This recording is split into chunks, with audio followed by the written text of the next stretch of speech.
8 ఏళ్ల రాజకీయ జీవితంలో అప్స్ అండ్ డౌన్స్ అయితే చూశారు, కానీ ఆ అనుభవం నుంచి నేర్చుకున్నది ఏమన్నా ఉంది, బాధపడిన సందర్భాలు ఏమైనా ఉన్నాయి అని అంటే ఏం చెప్తారు? వాళ్ళ రాజకీయాల్లో బాధలే ఉంటాయండి.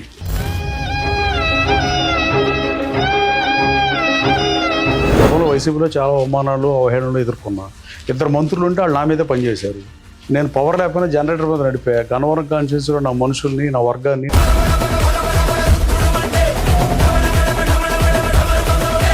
రాజధానిని పట్టి పీడిస్తున్న ఇంకో అంశం ఏంటంటే, చిన్న 1 సెంటీమీటర్ వర్షం కురిచినా కూడా మునిగిపోతుంది.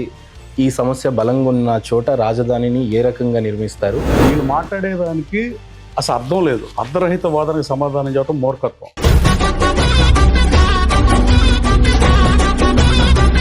మీరు 600 కోట్లు ఖర్చు పెట్టి రిషికొండలో ప్యాలెస్ ఎందుకు కట్టారు? కనీసం రోడ్ల మీద గుంటలు పడుచుకుండా